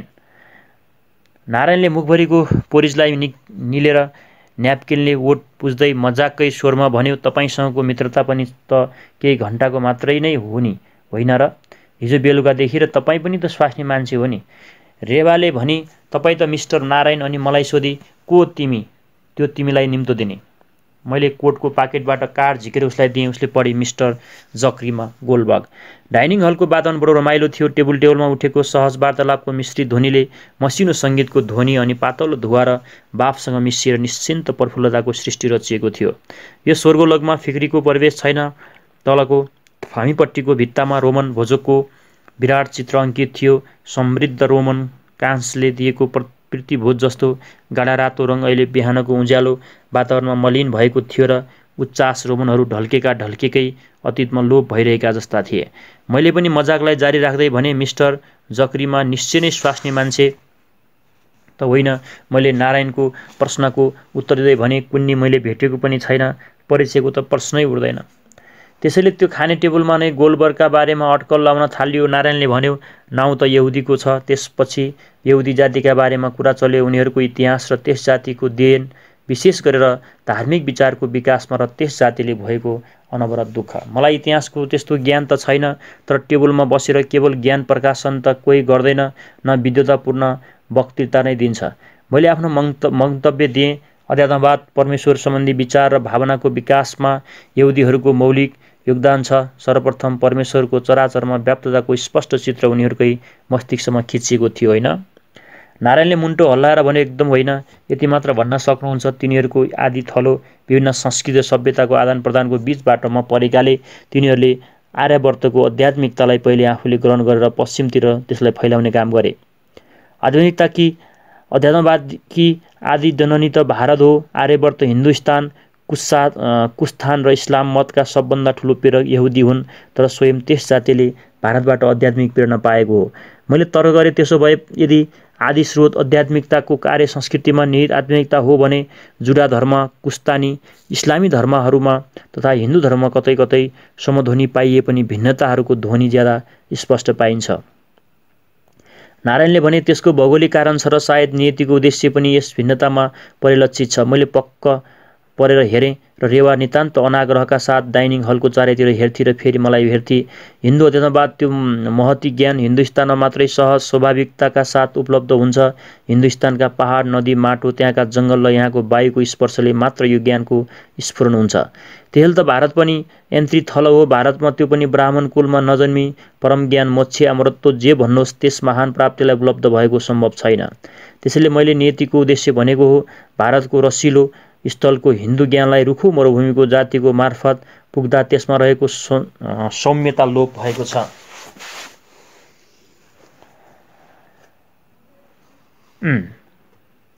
सङ्घर्ष, द्वन्द्व, पापबोध र त्यसको मोचनको निरन्तरको दौडादौडी अशान्तिले भरिन गएको छ यहुदी, कुस्तानी र इस्लामी संस्कृति र तिनीहरूको धर्म। त्यसैले गर्दा उनीहरूको सभ्यताको आधार नजान्दा नजान्दै भौतिकवादी हुन पुगेको छ। कोसिस, प्रयत्न, सङ्घर्ष, झन् बढी सुविधाको प्राप्ति, सुधार आदिले उनीहरूमा कहिल्यै पनि शान्त भएर बस्न दिँदैन। तुर्किस्तानको जस्तो गधा जस्तो त्यो गाडा तान्दा तान्दै थाकेर अडियो भने गाडीमै ठोकिएको लामो सुइरोले उसलाई चाक घोचिन्छ, उसलाई क्षणभरको पनि फुर्सद लिन दिइँदैन। नारायणको ध्यान रेवातिर गएछ। ऊ केही नखाएर उदास मनले हाम्रो शुष्क वार्तालापको समाप्तिका लागि पर्खेर बसिरहेकी थिई। उसले भन्यो, रेवाजी किन केही लिनुहुन्न? उसले देब्रे हातको पिठ्युले मुखभित्रै किचेको हाइलाई छोपिएर भनी, मन छैन। त्यसै बखतमा हलको मध्यमा रहेको ठुलो गोल टेबलमा नरनारी कुर्सीबाट उठेर ठट्टामा हाँस्न थाले। एउटा केटी र केही मोटो युवक कोइलो जुङ्गा भएकाले कुर्सीबाट उठेर नाचेको भाव लाएर स्वास्नी मान्छेहरूको खित्का झन् ठुलो भयो। नारी शरीर अधिकांश उफ्रिएको थियो। समुद्रको सूर्यको राबले सेकिएर स्वच्छताले रातो भएको शरीर, छेनको निस्पृङ्खी आनन्दले ओतप्रोत भएका युरोपियन नरनारीहरू, जहाँ हालै नरसंहारको ताण्डव भएको थियो। एकछिन सबैको घिचो उतै तानियो र मराठी नवदम्पतिले पनि उतै हेरे। म र नारायण यो सानो टेबलमा बसेर प्रसन्नताको सानो ज्योति बाल्न खोज्ने रेवालाई एका बिहानै दर्शनको दुरूह कुराले छेनछेन अनुत्साहित गरिरहेका छौँ। अनि केही व्यङ्ग्यमा रेवाले मलाई सोधी, तपाईँको यहुदी सम्बन्धी प्रश्नको उत्तर पाउनुभयो? मैले पश्चातापको सानो स्वरमा रेवालाई भने, मैले त त्यस्तो कुनै प्रश्न गरेको थिइनँ। कुरै कुरामा मलाई लागेर भनेको हो। कुस्तान र युरोपलाई त कमसेकम आध्यात्मिकताको प्रकाश दिने यहुदी जातिले नै किन इतिहासमा लान्छना र अविच्छिन्न यातनाको शिकार हुनु पर्यो? हालैमा पनि त 60 लाख कत्लेआम भए, तिनीहरू आबाल वृद्ध वनिता सारा। रेवाले व्यङ्ग्यमा सोधी, समाधान पाउनुभयो? मैले रेवाको आदरसूचक तपाईँपट्टि ध्यान दिएर चुप रहेँ। नारायणले यसको उत्तर दियो, भन्यो, रेवाजी, यत्रो ठुलो मानव जातिको मौलिक प्रश्नको समाधान के तपाईँ टेबलको सानो वार्तालापमा पाइन्छ भन्ने ठान्नुहुन्छ? हिन्दू ऋषिहरूले अन्तिम वाक्य भनेर गएका छन्। मेरो कौतूहल फेरि जागृत भयो। मैले भने, कस्तो अन्तिम वाक्य? धार्मिक सहिष्णुताको, सामाजिक सुव्यवस्थाको, जसमा घातक भावनाहरू, राष्ट्रियता लगायतका कुनैको गुन्जायस रहँदैन। होइन, नारायणले भन्यो। समाजको सङ्गठनबाट कल्याणको कुरा, धार्मिक सहिष्णुताबाट मानव स्वभावको परिवर्तन, सुधारवाद आदि कुरा त भौतिकवादीहरूका सिद्धान्त हुन्, जो पश्चिमी दर्शनको विषय हो। हिन्दू सिद्धान्त यस्ता कुरालाई प्रयोजनहीन भन्ने ठान्छ। जीवन्त यात्रा हो। त्यस्तो बाटोमा जुन बाटो तिमीले स्वयं आफूले नै खनेका छौ, आफ्नो कर्मले खनेको बाटोमा नहिनी धर छ र? यदि जीवनसँग अविच्छिन्न रूपले रहेको यावत दुःख, तृष्णा, लोभ, मोह, अशान्ति इत्यादिबाट छुटकारा पाउनु छ भने बाटो नखन, तिमीले हिँड्नु पर्ने नै छैन त्यसमा। मैले अविश्वासको निश्वास झिकेर भने, त्यसो भए कि यहुदी जाति नै कर्मबन्धनमा परेर युगानुयुगदेखि विभिन्न स्थितिमा पिल्सिँदै आएका हुन् त? आफैले खनेको बाटोमा हिँडेका 60 लाख यहुदीहरू जो हिटलरको भट्टीमा होमिए। प्रशान्त विश्वासका साथ उसले भन्यो, हिन्दू विचारमा यस्तै मान्यता छ। म त स्तब्ध थिएँ। रेवा नबोलेर फल ताच्छ थाली। हलमा प्रसन्न वातावरणको सानो घन्टी बजेको जस्तो टुनटुन गरिरहेको थियो। स्युबर्डको हलको एउटा सङ्गीत ध्वनिमा रङमङ्गिएर। नारायणले भन्दै थियो, नियति भनेको सम्पूर्ण ब्रह्माण्डको कर्मभोग हो, जसलाई ईश्वर पनि भन्दछन्। मैले अविश्वासले सोधेँ, त्यसो भए के 60 लाख यहुदीलाई बचाउन सकिँदैन थियो? के हिटलर नभएको भए तिनीहरू यत्रो सम्भारबाट जोगिने थिएनन्? उसले उस्तै निर्द्वन्द्वमा भन्यो, हिटलर त निमित्त हो। कसले कसलाई मार्छ र? नियतिका सबै माध्यम हुन्। दुवै मर्ने भनौँ या मार्ने भनौँ। एयन बेन्ती हन्ता र ऐस्य न मन्यते हतम उभौ तौ न बिजानितो नाय हन्ती न हते। गीता 2:19बाट। मैले केही आवेगमा फेरि सोधेँ होला। रेवाले आँखा च्यातेर मतिर हेरी, नारायणजी, तपाईँलाई हिटलरले भस्मभूत पारेका यहुदीहरूको प्रति संवेदना छैन? यो विराट ब्रह्माण्ड समुद्रमा छेन असङ्ख्य विश्वको प्रलय संहारकारी ज्वार भएको आएको बुझ्दै सहानुभूतिको अंश र बिन्दुको के अर्थ छ र? रेवाले ताछेको फलको एउटा टुक्रा मलाई दिई, अर्को टुक्रा आफ्नो मुखमा हाली नारायण भन्दै गयो, रेवा फेरि बेकामकी भए जस्तो भएर कतै रमाइलो दृश्य देखिन्छु कि भनेर चारैतिर हेर्न थाले। प्रिय नेपाली मित्र, शब्द, त्यसको अर्थ र अर्थको ज्ञान 3 तत्त्व छन्। मान्छेको बुझाइमा तपाईँले सुन्नुभयो, यहुदी मारिए। तपाईँको बुझाइ यता अर्थसम्म सीमित भयो होला। संवादको अर्थसम्म मात्र सूचना मात्र ग्रहण गर्नुभयो। कुन उद्देश्यले त्यसो भयो? त्यो सूचनाभन्दा माथिल्लो तहको बुझाइ हो, जसलाई ज्ञान भन्छ। मैले स्वीकार गरेँ, नारायणजी तपाईँको कुरा बुझिनँ। मैले घटनाको सूचनाले तपाईँ द्रवीभूत हुनुभयो, नीतिको ध्येयलाई बुझ्नु भएन। मैले फेरि सोधेँ, किञ्चित व्यङ्ग्यमा, तपाईँले बुझ्नुभएको छ त? नीतिको उद्देश्य बुझ्ने ज्ञान त परमेश्वरको मस्तिष्कको वस्तु हो, जसलाई हाम्रा ऋषिमुनिले बुझेर नै भनेका हुन्। अन्तिम वाक्य नियतिलाई प्रश्न नगर, उसको उत्तर ब्रह्माण्डमा छेन घटिरहेका घटनाहरू नै हुन्, बुझ्ने कुरा नगर। नारायणले कुरा टुङ्ग्याउनलाई होला रेवापट्टि झुकेर भन्यो, माफ गर्नुहोला, हाम्रो टेबललाई मैले एकदम शुष्क पारेँ, तपाईँले खानु पनि भएन क्यारे केही। उसले कुरालाई सोझो पारेर ओठ कुञ्चित गर्दै भनी, खाएँ। त्यसै बखतमा मध्यवर्ती टेबलबाट खित्काको लहर उठ्यो। मैले वार्तालापलाई सहज टेबलको स्तरमा ल्याउनलाई भने, रेवा देख्छौ, उनीहरूको पहिरन स्वास्नी मान्छेहरूको लाग्छ, स्वास्नी मान्छेहरू नदीमा नुहाउन तयार परेका छन्। त्यसपछि विस्तार सहज वार्ताले कुरा टिप्यो। विभिन्न टेबलमा बसेका मान्छेहरूको पहिरनको असंलग्नता चल्न थाल्यो। शरीरको आवरणभन्दा सौन्दर्य परिधान हुन गएको छ पहिरन। मैले त्यसै टिप्पणी गरेँ। नारायणले पनि त्यसै भन्यो। यसरी नै मानिस नजान्दा नजान्दै मूल उद्देश्यबाट विरक्त हुँदै जान्छ। पहिले पहिरनलाई शरीर त्राण भन्थे, रेवाले भनी होला, तर यदि त्यसमा सौन्दर्य व्यक्तिको उद्देश्य पनि गाभिन गयो भने के दोष भयो त? मैले भने, त्यो मराठी रमणीलाई पहिलो सारीको च्याप्टो पाटा खुब सुहाउँदो रहेछ। रेवाको कलिलो नाक खुम्चियो भनी, के सुहाउँछ त्यस्तो मसिनो अनुहारमा र बिहान पनि त्यस्तो झल्ल परेको च्याप्टो पाटा भएको गाडा पहिलो लाउने हो। नारायणले पहिरन सम्बन्धी कुरामा विशेष दिलचस्पी लिएन। एकचोटि रेवाको पश्चिमी किसिमको लुगाको उप हाम्रो कुनै कुरामा उसले टिप्पणी गरेको थियो। त्यसो त लुगाको त्यस्तो महत्त्व नै छैन, तर रेवाजीको अहिलेको पहिरनका बारेमा मेरो मत लिने भए भन्ने थिएँ, मन परेन। किन? रेवाले प्लेटमा काँटा राख्दै भनी। वेटरले उसको खाली प्लेट उठायो। नारायणले भन्यो, लुगाका प्रति मेरो सम्बोधन होइन, मैले तपाईँको आग्रहका प्रति पो भनेको हो। हिन्दू नारीले स्कर्ट लाउन खोज्नुमा जुन चञ्चलताको आग्रह छ, त्यसलाई त मैले मन परेन भनेको हो। जब केही उत्तेजनामा आएर रेवाले केही भनेकी मात्र थिए कि नारायणले भन्यो, रेवाजी, तपाईँले यो कदापि बिर्सिनुहुन्न कि तपाईँ हिन्दू नारी हो। भारतीय संस्कृतिमा नारीको रूप जहिले पनि आमाको छ।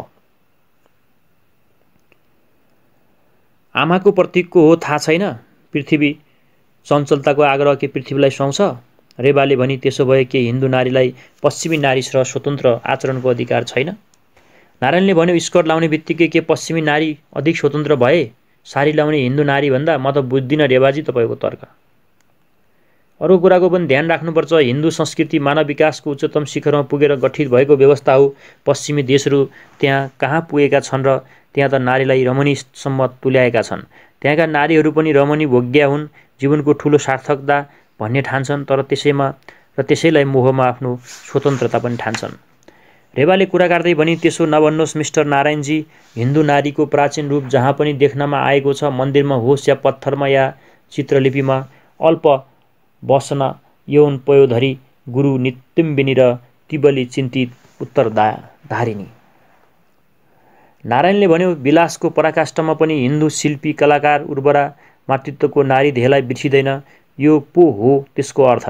हिन्दू नारीको हृदयलाई सोध्यो भने विलासको के हेतु के, उसले निश्चय नै भन्ने छ मातृत्व। पश्चिमी नारीले प्रश्नको हेतु नै ग्रहण गर्न सक्ने छैन र भन्ने छे विलासका लागि। त्यसै बखतमा कुरामा थाहा भयो नारायणकी पत्नी फ्रान्सिसी रहेछन्। उसले आफ्नो बहसको सिलसिलामा एक ठाउँमा भनेको थियो, पश्चिमी आइमाले स्कर्ट लाए भने या अर्धनग्न रहे भने पनि त्यो उनीहरूको स्वधर्म हो, आफ्नो जातीय संस्कारको अनुकूल आचरण। त्यसो हुनाले ल मेरै पत्नी ऊ स्कर्ट लाउँछे, त्यो स्वाभाविक छ उसको लागि। मैले सोधेँ, तपाईँकी पत्नीलाई विदेशी पहिरन किन स्वाभाविक? किनभने ऊ फ्रान्सकी नारी हो। रेवाजीले स्कर्ट लाएको त्यस्तो स्वाभाविक त होइन। उहाँको मनमा कुन प्रेरणा आयो, कुन विकार? रेवालाई नारायणका कुरा केही पनि मन परिरहेका थिएनन्। बीचबीचमा मतिर हेर्थी र आँखाले बडो पट्याइ लागेको जस्तो सङ्केत गर्थी। उसले झट्ट भनी, त्यो त मैले बुझेँ मिस्टर नारायणजी, तर तपाईँको विदेशी कोट पाइन् नि? बेराले कफीको सामान टेबलमा राख्यो। रेवाले मतिर हेरेर सोधी, तपाईँलाई हो?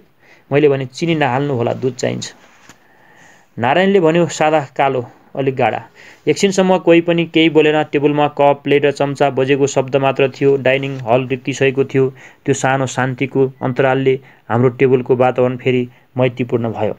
कफी मिठो थियो। रेवाले एक घुटको लिनेपछि भनी, मिस्टर नारायण, तपाईँले मेरो प्रश्नको उत्तर दिनु भएन। उसले हाँसेर भन्यो, आमाले राख्नुपर्ने संयम र मर्यादा छोराले पनि राखेन भने के आमाले त्यसलाई त्याग्ने हो र?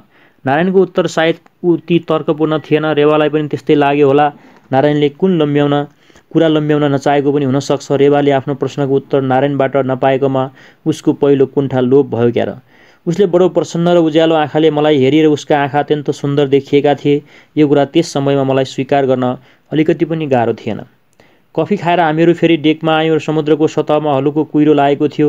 आकाश सूर्यको तेजले सेतो भएको थियो। नारायणले भन्यो, मित्र, म त एकछिन पढ्ने लेख्ने काममा जान्छु। लेख्ने बानीको शिकार भएको छु। ब्रेकफास्टपछि र डिनरपछि केही हरफ लेखिन भने खाली खाली जस्तो लाग्छ। उसको पिठ्यु फर्किने बित्तिकै रेवाले आङ तानेर लामो निश्वास फेरेर मिथ्या गम्भीरताका आँखा ठुला ठुला पारेर भनी, हाय दुरूह ज्ञानको बोझले कति खिएका तिमीहरू। अनि दुवै हातलाई लुलु पारेर पङ्खा हल्लाए चाहिँ आफ्नो छातीका उप हल्लाउँदै उसले आँखाको गेरीबाट माथि लगेर भनी, तिमीहरूको भारी बोकाइले देख्ने मान्छेहरूलाई पनि पसिना आउने रहेछ। म त खलल भएँ। अनि फेरि लुलो हातको पङ्खा हल्लाई मैले स्वीकार गरेँ। व्यर्थमा वार्तालाप गम्भीर स्तरमा पुग्यो। तर मलाई पनि कहिले कहिले यस्ता विचारले त्यसै आन्दोलित गर्छ र सोध्न मन लाग्छ, अर्थ के हो। उसले भनी, के को अर्थ? मैले भने, यही क्या हाम्रो जीवनको। उसले भने, यो कस्तो खाँचो तिमीलाई? हर कुराको अर्थ चाहिने, बिना अर्थको जीवन आनन्दमय हुन सक्दैन र मलाई त छेनले नै यसरी लट्याइराखेको छ, त्यसभन्दा बाहिर सोच्ने समय नै पाउँदिन। मैले घोरेर बिस्तारै भने, छेन? क्या छेन? प्रतिक्षण साहित्यका यावत ठेलीहरूमा मेरो हृदयको भावना यही एउटा वाक्यले स्पष्ट पारेको छ र लाग्छ यो वाक्यभन्दा ठुलो उक्तिहरू केही छैन। एकछिन पर्खी आहा, तेरो अनुहार कति सुन्दर। मेरो अगाडिको सुन्दरी तरुणीको जीवन दर्शनको निश्चल सुगमताले मलाई प्रभावित पार्यो र म मन्त्रमुग्ध भएर उसलाई हेर्न थालेँ क्या र। उसले सोधी, किन यसरी क्वार्ती हेरिरहेका छौ, स्वास्नी मान्छेलाई नदेखेको जस्तो? मैले मुग्ध अवस्थामै सोधेँ, तर छेनको भोगपछि के नि? उसले भनी, छेनको भोग कलाकृति जस्तो हो, आनन्द दिने विकृति मस्तिष्क मात्रै मोनालिसालाई कोट्याएर त्यसपछि के छ भनेर हेर्न खोज्छ। रेवाको यस्तो अद्भुत दर्शनमा के सत्य छैन? अनुभवको ध्वनि सुनिँदैन र यसमा मलाई लाग्यो यस्तै अनौठो उसको कुरा भए तापनि सत्य निश्चय छ। त्यसमा न त म यसरी प्रभावित हुने थिएँ अनि झ्यास्स लक्ष्मीलाई सम्झेँ। उसले भनेकी थिए, छेन भोगको स्वाद ब्रह्मानन्द हुन्छ र त्यसपछि मानिस हठात बेग्लै भएर फर्किन्छ। कुन गम्भीर सतहमा पुगेर हो, मलाई पनि त्यस्तै लाग्यो। यहाँ भने एउटी केटी समुद्रतिर पिठ्यु फर्काएर मेरो अगाडि उभिएकी छे। सृष्टिको समस्त सुन्दरता र निर्दोषतालाई आफूमा केन्द्रित गरेर ऊ भन्छे, तस्बिरको रङ्गलाई कोट्याएर त्यसको मर्मलाई बुझ्ने प्रयत्न नगर। जे छ बाहिर छ, छर्लङ्ग छ। जीवन बाहिर छ, उदाङ्गो छ, ऊ गिरिएको छ। मैले सुस्तरी भने, रेवा, त्यसो भए? उसले मेरा वाक्य पुरा हुन दिइन र भनी, अब यहाँ पनि टेबुलको भारीलाई उचालेर नल्याऊ। अनि कनक्क मतिर पिठ्यु फर्काएर भनी, हेर, मेरो जुरो खुकुलो भएको छ। स्कार्फको गाँठो राम्ररी मस्काइदेऊ। मैले गम्भीरतामै उसको कपाल बाँधिदिन थालेँ, तर एकछिनमा स्थितिको ज्ञान भएर लाजले म रातो भएँ। मेरा हात किञ्चित अस्थिर भएर सिल्क स्कार्फमा गाँठो फुस्किरहन थाल्यो। मैले चारैतिर आँखा घुमाएँ, कसैको दृष्टि यतापट्टि परेको थिएन। यज्ञपि डेकभरि मान्छेहरू थिए। उसको कपालबाट हलुको सुगन्ध आइरहेको थियो, समुद्रको गन्धमा मिसिएर। नजिकै भएकोले मेरो नाकमा मात्रै उसको शरीरको न्यानो गन्ध आइरहेको थियो। मेरो नाकको लागि मात्रै भनेर एकान्तमा कसैले दिएको मिठो गन्ध गर्दन र कुम टल्कने तामामा ढालेको जस्तो। उसले भने, कस्तो अनाडी हात। मेरो मद्दत र अद्य व्यवसायको परिणाम यति मात्र भयो, उसको जुरो र स्कार्फको गाँठो एकदम खुक्लो भयो। उसले मातिर फर्केर पनि, ल्याउ न। त्यति पनि नसक्ने? उसका अनुहार प्रसन्नताले दीप्त थियो। उसले आफ्नो हातलाई कपालपट्टि लगेर जुरो बाँध्न थाले। मैले उसलाई हेर्दा हेर्दै मनमनै भने, बफ र स्कर्ट यस शरीरलाई निश्चय नै सुहाउँछ। त्यसपछि हामी जहाजको निरीक्षण गर्दै हिँड्यौँ। एउटा डेक, अर्को डेक, झन अर्को, माथिल्लो सानो डेक, जिम्नासियमको सामान्यको, जसमाथि कप्तानको कोठा र ब्रिज थियो, लाउन्ज, नाचघर, लाइब्रेरी र स्विमिङ पुल। स्विमिङ पुलमा कोही नुहाइरहेका थिएन। त्यहाँको निलो पानीमा जहाजको स्पन्दनले थर्केर साना साना लहरहरू उठेका थिए। त्यसको चारैतिर डेकभरि ताम्रवर्मी शरीर, बुढाबुढी, तरुणीहरू, बालबालिका सुतिरहेका थिए र हिन्द महासागरको प्रखर सूर्यको रापमा उनीहरू सेकिरहेका थिए। आँखामा कालो चस्मा र शरीरका अत्यन्त आवश्यक स्थलहरूमा वस्त्रका टाँसिएका कृपण टुक्रा बाहेक त्यो स्थल विभिन्न आकारको रातो मासुले खचाखच भरिएको बजार थियो। गोल गोल मासु, डल्लो खाँदिएको, खुकुलो, लाम्चो, छोटो, वृत्ताकार, छटाकार, त्रिभुजकार, चतुर्भुजकार, आकारहीन, केवल सोझो रेखा। रेवाले भने, हिँ। समुद्रको हावा त्यस खाल्डो परेको डेकमा एकचोटि घुम्ती खाएर उड्यो। पश्चिमी नरनारीहरूको शरीरको तातो गन्धको झोक्का हाम्रो शरीरमा थपडी हानेको जस्तो गरेर गयो। नुनिलो अमिलो शरीरको गन्ध, जैतुन र विभिन्न लेपको गन्ध मिसिएर बगेको त्यो हावाको झोका। हिँ। रेवाले देब्रे हातका औँलालाई दाँतले किचेर खुतखुत हाँसी मैले भने के रे बा, मलाई पनि स्विमिङ पुलमा नुहाउन मन लाग्यो। हिही, कसले रोकेको छ तिमीलाई? उसले मातिर गलेर हेरी भनी, तिमी पनि नुहाउन त। मैले भने म अनावस्थ छु यस्तो सुन्दरताको बजारमा पस्न। के को लाज राम्रा छौ नि? पस्यौ भने पश्चिमी केटाहरूको गर्दन एकचोटि तान्निएला त। हिही, मैले भने रेवा राम्री त तिमी पो छौ त। यहाँ कसैले तिमीलाई भेटाउन सक्ने छैन। युरोपियनहरूको सुन्दरतामा कता कता रुच्छता हुन्छ, त्यो नभइदिएकोले तिमी यिनीहरूलाई सहजै उछिन्ने छौ। हिही, कसरी थाहा पायो? मैले गर्दन र कोममा जाँचेँ नि स्कार्फ बाँध्दा। रेवाले फेरि एकचोटि गौरसित मलाई हेरेर मुखमा औँला हालेर हिहीको ध्वनि झिकी। डाइनिङ हलको सेक्सनबाट हामी फेरि आफ्नो डेकमा उक्लिएका थियौँ। डाइनिङ हल अगाडिको पसलमा पनि एकचोटि पस्यौँ, केही किन्न भनेर होइन, त्यसै हेर्न भनेर। सानो कोठा मालसामानले खचाखच भरिएको। अगाडिको ऐनामा अत्तर, तेल, क्यामेरा, घडी, सिगरेट, शराब, स्विमिङ ट्रक्स, कमिज आदि कुराहरू सजाएर राखिएका थिए। एकछिन उभिएर हेऱ्यौँ। रेवाले भने, ऊ त्यो स्विमिङ ट्रङ्क्स तिमीलाई सुहाउने छ पहेँलो। अनि उसले कौचमाथि औँलाले ठ्याक ठ्याक हानी। मैले पनि त्यसै भने, त्यसैसँग टाँसिएको कलेजो रङको तिमीलाई सुहाउँछ नि, कालो निलो सानो सानो बुट्टा भएको। आफ्नो डेकमा पुगेर रेवाले भनी थाकियो। मैले बेतका कुरा 2टा कुर्सी लिएर आएँ र उसले भनी प्यास लाग्यो। समय पनि धेरै भइसकेको रहेछ, दिउँसोको 12:30 लगभग। मैले सोधेँ, के पिउँछौ तिमी नि? उसले भने, मेरो त विशेष पसन्दको पेय केही छैन, जे भयो नि खाइदिन्छु। मलाई जिन र भरमुत, तिमीले केही कडा लिन चाहे? उसले आग्रह गरी। मैले ग्रिल काउन्टरबाट 2 गिलास पेय लिएर आएँ। यस प्रकारको पेयसँग म सायद अभ्यस्त भइसकेको छैन। झन् स्वास्नी मान्छेले पिएको देख्दा कौतल जागिहाल्छ। सोधेँ, तिमीलाई रक्सी खान पुरा स्वतन्त्रता छ घरमा? रेवाले हाँसेर भने, यसलाई रक्सी खान भनिँदैन, तर यति पनि ससुराहरू मन पराउँदैनन्। माइतमा भने आमा मात्र मन पराउनुहुन्न। पार्टीमा या यसो घरैमा पनि 1-2 घुटको खाएमा कसैले आपत्ति जनाउँदैनन्। डाक्टर देसाई नि, उनी झन् यस्ता कुरामा वास्तै लिँदैनन्। अनि मलाई सोधी, नेपालमा त रक्सीको खुब चलन छ क्यार, तिमीहरूलाई त केही बाधा होइन होला नि? बाहुन छेत्रीलाई मात्र निषेध थियो, तर आजकाल कसले निषेधलाई मानेर बसेको छ र? घरमा मेरी पत्नी रक्सी एकदम मन पराउनिन्। गिलासलाई मुखबाट झिकेर, तिम्री पत्नी तिम्रो बिहे भएको छ? उसले केही आश्चर्य मानेर सोधी। लाग्दिन र? जस्तो तिमी लाग्दैनौ? कहाँ छिन् तिम्री पत्नी? बेलायतमा? नेपालमा? मैले भने। रेवा एकचोटि हाँसी। यात्राका साथी भनेको हामी नै हौँ, यात्राका दृष्टान्तका लायक। म आफ्नो पति कहाँ जान हिँडेकी छु, तिमी आफ्नो पत्नी कहाँबाट आइरहेका छौ। हामी दुवै नपुगेको स्थितिमा छौँ। समान उद्देश्य छ, उद्देश्य भिन्न भए तापनि मलाई यात्राको स्थिति बडो मनपर्छ। मैले भने, रेवा तिमीलाई थाहा छ, तिमी पनि दार्शनिक रहेछौ। एक बिहानैमा तिमीले 2टा घतलाग्दा कुरा भन्यौ, छेनका बारे र यात्राका बारे। म तीमा धेरै कुरा देख्दैछु बिस्तारै बिस्तारै। रेवाले कुटिल दृष्टपात गरेर भनी, यस्तै तिम्रो चाला रह्यो भने तिमीले ममा अझ धेरै कुरा देख्नेछौ। अनि ऊ रमाइलो मारेर हाँसी। फेरि एकछिनमै आँखा ठुलो पारेर सोधी, तिम्री पत्नी राम्री होली? को जस्ती? तत्कालै प्रश्नको निरर्थकता बुझेर होला भन्न थाली, नेपाली आइमाईहरू राम्रा हुन्छन्, किञ्चित गोल अनुहार भए पनि गोरा र उज्याला। हाम्रो शरीर जुन स्टेटमा छ, त्यसको राजाले नेपालको राजाकी छोरी बिहे गरेको छ, खुब राम्री छ, बाठी पनि छ। यति बाठी कि ऊ मुसुक्क हाँसी देवरलाई दाहिने हातको करामत देब्रे हातले सम्म चाल नपाउने गरेर। त्यसैले म भन्छु, नेपाली मित्र नेपाली पत्नीबाट होसियार। उसले मेरो नाकको अगाडि औँला ठड्याई। रेवाको गिलास रित्तियो अनि उसले फेरि भनी, यो अर्को एउटा। मैले उसको गिलास टिपेर जाँदै भने, रेवाजी, नेपाली नारीको सम्भावनाबाट गुजराती नारी पनि वञ्चित छैनन् जस्तो लाग्छ। नारी चातुर्य बाटिका रहेछ। काउन्टरबाट अरू गिलास ल्याएर रेवालाई दिएर आफ्नो कुर्सीमा बस्दै भने, अब लन्चको बखत पनि हुन थाल्यो। रेवाले भनी, तिमी त अतिथिको आसनमा बसेर परिकार खाउला। म भने, नारायणको नपच्ने कुराले पेट र मन बिगारेर आउँला। अनि मेरो रित्तिएको गिलासतिर औँला देखाउँदै सोधी, तिमीले आफूलाई केही ल्याएनौ? मलाई पुग्यो। उसले घटघटी आफ्नो गिलास सिद्ध्याएर भुकेर र झुकेर केही जोरसँग बजारेर त्यसलाई फर्समा राख्दै भनी, ल जाउँ। केबिनमा गएर मुख पुछेँ, लुगा फेरेर गोलबर्गको लन्चमा जान भनी बाहिर निस्केँ। बाहिर कोरिडोरमा युवा गोलबर्ग मलाई पर्खेर टल्किरहेको थियो।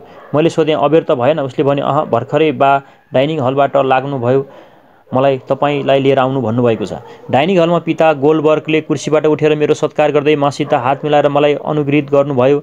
मैले बस्दा बस्दै भने, तपाईँले मलाई आफ्नो मैत्रीले सम्मानित गर्नुभयो। छोरो गोल्डनबर्गले बियरालाई अर्डर दिन थाल्यो र उसले मलाई सोध्यो, पिउने? मैले भने, मलाई त्यसको विशेष आग्रह छैन, तर तपाईँहरूले जे पिउनुहुन्छ त्यही मलाई भए पुग्छ। पिता गोल्डनबर्गले छोरोलाई कुन्नी के हरायो। त्यसै बखतमा भित्तानिरको आफ्नो साविक टेबलमा रेवा आई। नारायणले उठेर कुर्सी तान्दियो। रेवाले कुर्सीमा बसेर एकचोटि चारैतिर हलमा आँखा घुमाई मलाई देखेर कुइनमा उभ्याएको देब्रे हातका औँला नचाएर मुस्कुराई। मैले मुस्कुराएर त्यसको उत्तर दिएँ। बिराले एउटा रक्सीको बोतल ल्याएर पुत्र गोल्डबर्गलाई देखाए उसले स्वीकृति दियो। बुढोले भन्यो, क्षमा गर्नुहोला, तपाईँ एक्लै सफर गर्दै हुनुहुन्छ भनेर तपाईँलाई मात्र निम्ता दिएँ। मैले भने, तपाईँको अनुमान ठिक हो, म एक्लै सफर गरिरहेको छु। मैले सोधेँ, तपाईँले कसरी मलाई चिन्नुभयो कि म नेपाली हुँ? तपाईँको निम्ताले मलाई साँच्चै नै आश्चर्य पारेको छ। उसले भन्यो, बम्बईको डेभिडलाई त तपाईँ चिन्नुहुन्छ, ऊ मलाई जहाजमा भेट्न आएको थियो। अन्तर्राष्ट्रिय यहुदी एजेन्सीको केन्द्रीय बोर्डमा पनि म पनि छु। इजरायल पनि जानुहुन्छ रे तपाईँ? हाम्रो भोजन लिएर वेटर आयो। गोल्डबर्गले भन्यो, तपाईँ पहिले। वेटरले मेरो देब्रे कोमको अगाडि किस्ती राखिसकेको थियो। एउटा मासुको मोटो चप र उसिनेको तरकारीहरूलाई प्लेटमा राखे। केही अमिलो र तिखर स्वादको मेयोनिज चपका उपर खन्याए। गोल्डबर्गले आफ्नो भाग काँटा र चम्चाले टिप्दै भन्यो, इजरायल हाम्रो देवताले यहुदी जातिलाई छुट्याएर दिएको जग्गा हो। 20औं शताब्दीपछि हामी फेरि आफ्नो ईश्वर प्रदत्त थलोमा फर्किरहेका छौँ। यहुदीहरूको कस्तो नियति कि आफ्नो जग्गामा फर्केर बस्दा पनि यो कार्य सजिलोसँग सम्पादित हुन नपाउने। त्यही सिलसिलामा उसले आफ्नो मन्तव्य पनि दियो, इजरायलको इतिहासमा बलियो जग बसाल्ने हो भने यहुदी जातिले पुनः आफ्नो पुरानो बाइबलको आदर्शमा प्रवेश गर्नुपर्छ। जग्गा सिधै पाएको होइन, हामीले बाचा कबुलेका छौँ, ईश्वरको आज्ञा पालना गर्छौँ भनेर बलियो करारनामाले बाँधिएका छौँ। उसको गम्भीर अनुहारमा सानो विनोदको झल्को आयो। यहुदी जातिको बनियापन प्रख्यात या कुख्यात छ। हामीले आफ्नो ईश्वरसँगै पनि मोलतोल गरेका हौँ। छोरा गोल्डबर्ग नबोलेर खाइरहेको थियो। उसको स्निग्ध ललाट प्लेटमा झुकेको थियो। उसको कालो कोरिएको कपाल उपर एकचोटि दृष्टिपात गरेर पिता गोल्डबर्ग भन्दै गयो, हामीहरू आफ्नो जग्गाबाट धपाइएर छ्यापछ्याप्ती दुनियाँभरि फैलिन पुग्यौँ, बिरानो देशमा। कहीँ ज्वरो हाल्न पाएनौँ। माटोसँग हाम्रो सम्बन्ध टुट्यो। त्यसैले त हामी या त बुद्धिजीवी भयौँ या व्यापारी। धरतीको काम, किसानी पेसा हाम्रो रहेन। अहिले इजरायलमा त्यही पेसा, हाम्रो बाइबलको पेसा, त्यसलाई फेरि समात्ने कोसिस हुँदैछ। धरतीको उपभोग नगरेर त्यस धरतीलाई आफ्नो भन्न पाइन्छ र छोरालाई कति भन्छु उसलाई भने चाक छैन। तबट्टि छोरोले भन्यो, बाबा, इजरायल केवल कृषकहरूको देश मात्र बनेर त टिक्न सक्दैन। आजकलको जमानामा उद्योग धन्दाको बलियो जग नभएर कुनै पनि देश अड्न सक्दैन र मैले नै इजरायलको भूमिलाई उर्वरा बनाउन, त्यहाँको खुकुलो बालुवामय जमिनलाई बाँध्न भनेर, त्यहाँका भास जमिनलाई कृषियोग्य बनाउन भनेर एउटा ठुलो व्यापारको आविष्कार गरिन र बाबा। युकेलिप्टस र झ्याउ वृक्षहरूको निर्यातमा कसको सुरुवात थियो र? पिता गोल्डबर्ग हाँस्यो र गर्व मातेर हेरेर भन्यो, छोरोले अस्ट्रेलियन बिरुवाहरूको निर्यातको ठुलो धन्दा खडा गरेको छ। इजरायलको मरुभूमिमा युकेलिप्टस र झ्याउ वृक्ष अस्ट्रेलियाको रुखो थलोका बिरुवाहरूमा काम लाग्लान् भनेर सानो पुँजीले काम थालेको आजकल मध्य एसिया र उत्तरी अफ्रिकासम्म अरू नै धेरै मुलुकहरूमा अस्ट्रेलियन बिरुवा पठाउने ठुलो कोटीको मालिक भएको छ यो।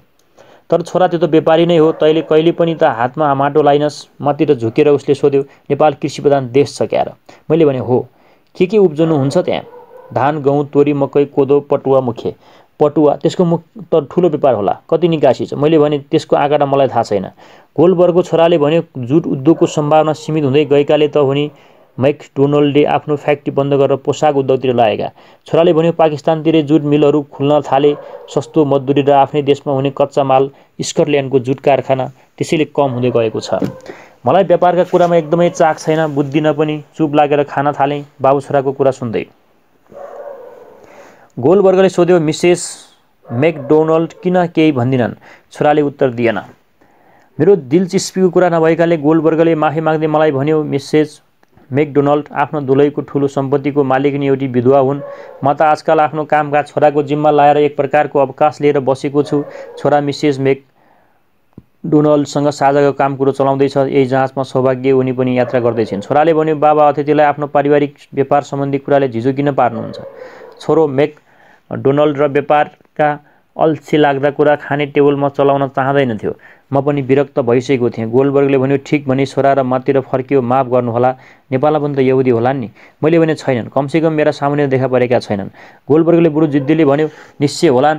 कहीँ कता कुना काप्चामा दबिएर बसेका होलान्। हाम्रो जातिका मान्छेहरू विश्वभर छरिएका छन्। बिउ जस्तै फेरि आफ्नो पुर्ख्यौली थलोमा फर्केर फलवान हुन सारा दुनियाँको कुना कुनाबाट इजरायल फर्किँदैछन्। यो हाम्रो दोस्रो बहिगमन हो।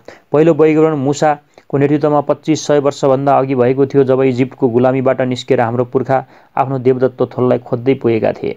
यो 20औं शताब्दीमा अर्को आगमन हुँदैछ हाम्रो जातिको। त्यसैले सोधेको, नेपालबाट पुर्ख्यौली थलो खोज्दै कुनै परिवार निस्केको छैन यहुदीको? छोराले भन्यो, बाबा, यहुदी जाति विश्वभर छरिएका छन् भनेको प्रत्येक मुलुकमा होलान् भनेको त होइन नि?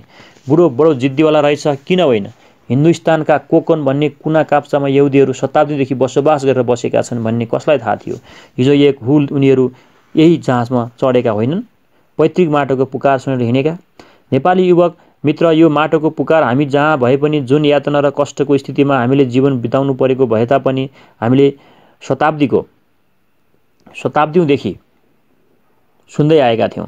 पोल्यान्डको अँध्यारो छेडोको कोप्चा टोलमा खाँदिएर बाँचिरहँदा होस् या वियनाको चौडाइ सडकमा तिरस्कृत भएर हिँडिरहनु पर्दा, घुच्याइ खाँदा, पिटिँदा, लुटिँदा होस्, तपाईँ बुझ्नुहुने छैन हाम्रो जातिको मनोव्यथा। छोराले मलिन मुस्कानका साथ मलाई हेरेर भन्यो, पिताजीलाई हालका घटनाले ज्यादै वेदना दिएको छ। गोलनबर्गको छोरालाई एक कठोर दृष्टिले हेरेर भन्यो, हालका घटना हिटलरका शिकार भएका हाम्रा दाजुभाइ दिदीबहिनी कहिले पनि नसोधिएको दुःख दर्दले भरिएको हाम्रो जातिको इतिहासको सबभन्दा मार्मिक, सबभन्दा आधुनिक पराकाष्ठमा पुगेको दृष्टान्त हो।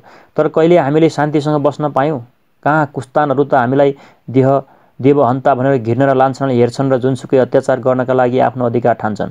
हो, इस्लामका केही समय र शान्तिसँग हाम्रो बित्यो। स्पेनमा अरबी इस्लामको शासनमा, तर लाग्छ कुस्तानले साटो फेरि अब अरबी इस्लामीहरूको पालो आएको छ हामीलाई सताउने। छोराले बालाई थाम्ने कोसिस गर्दै भन्यो, बा, एउटा अतिथिलाई बोलाएर जातीय दुःखको लामो कथा सुनाएर बस्नु त राम्रो भएन नि। मलाई त्यस्तो पट्टै त लागेको थिएन, तर एउटै विषय, त्यो पनि इतिहासको एउटा जातिले भोगेको दुःखका गन्थन, त्यो सुन्ने सट्टा अरू विषयमा अरू कुरा चलेको भए रमाइलो लाग्ने थियो। मैले छोरो गोल्डेनबर्गतिर हेरेँ। उसले नजानिदो किसिमबाट कोम हल्लायो। यहुदीहरूको जातीय स्वभाव हो क्या र उनीहरूलाई आफ्नो जातिको बेहोरेको दुःख कथा सुनाउनु पर्ने कस्तो खाँचो। डेभिडले बम्बईमा एक साँझमै लामो गाथा सुनाएको थियो। आज गोल्डबर्ग त्यही गरिरहेको छ। साँच्चै लन्च टेबलमा पुग्न गोल्डबर्गलाई मात्र त्यो खाँचो नपरेको जस्तै। फेरि बुढाबुढीहरूको लामो गन्थन गर्ने बानी हुन्छ, एकचोटि कुरा चलाएपछि थामिन जान्दैनन्। बिराले अर्को प्लेट राख्यो र हामीले किस्तीबाट खायौँ। एकछिन नबोलेर खाइरह्यौँ। मैले सोधेँ, तपाईँहरू कहाँ जाँदै हुनुहुन्छ? इङ्ल्यान्ड। घर त्यहीँ हो क्या र? मैले फेरि सोधेँ। पासपोर्ट ब्रिटिसको छ, नागरिक पनि त्यहीँका हौँ, तर बसोबास अस्ट्रेलियामा गर्छौँ। हाम्रो दोस्रो घर, हुन त हाम्रो वंशजको मूल थलो 200 वर्षदेखि भियना भएको छ। आफ्नो छोरालाई औँलाले देखाएर उसले भन्यो, हाम्रो वंशमा बाँचेको अब यही एउटा छोरो छ। मेरो अब के लेखा, कति दिनको अतिथि छु र अब यो जीवनमा। मैले सोधेँ, भियनाको मूल थलोमा को छ त आजकल? औँलाले फेरि छोरालाई देखाएर भन्यो, यसका 3 काका, तिनका 15 सन्तान, छोराछोरीहरू, काकीहरू, भतिजा भतिजीहरू सबै आफ्नो केही चिन्ह नछाडेर लोप भए। हिटलरको भट्टीमा खरानी भए होलान्, पत्तो छैन। बुढाको नाक रातो भयो। नेपकिनले त्यसलाई छोप्यो र उसको आँखा रसाएको जस्तो थियो। छोराले प्लेटमा आफ्नो मुन्टो गाड्यो।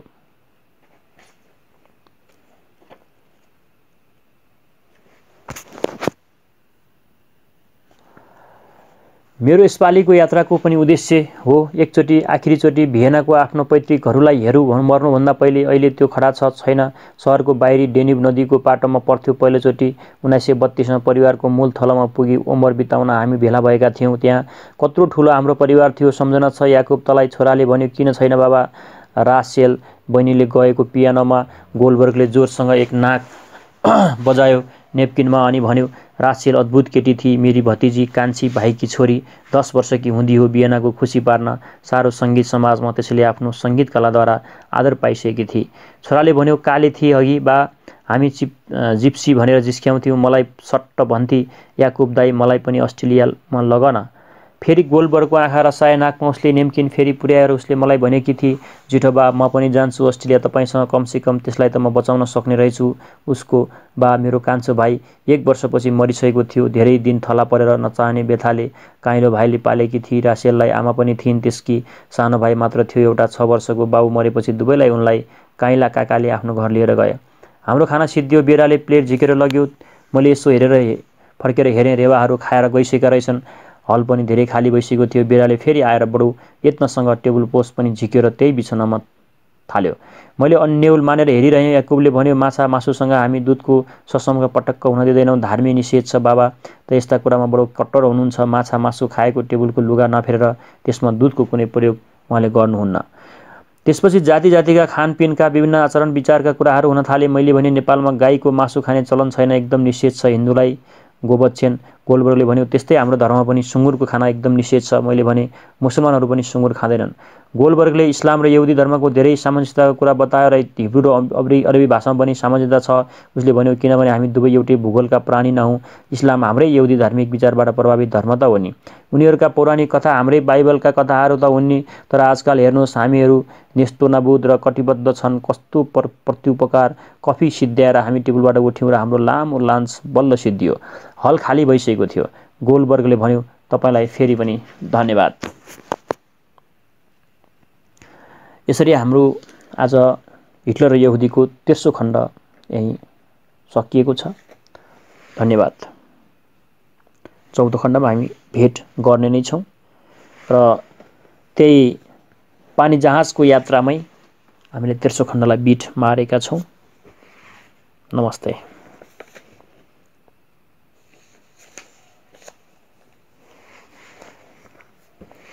यस्ता खालका उपन्यासहरू सुन्नको निम्ति हामीसँग रहनुहोला। आशा गर्छौँ रहनुहुनेछ।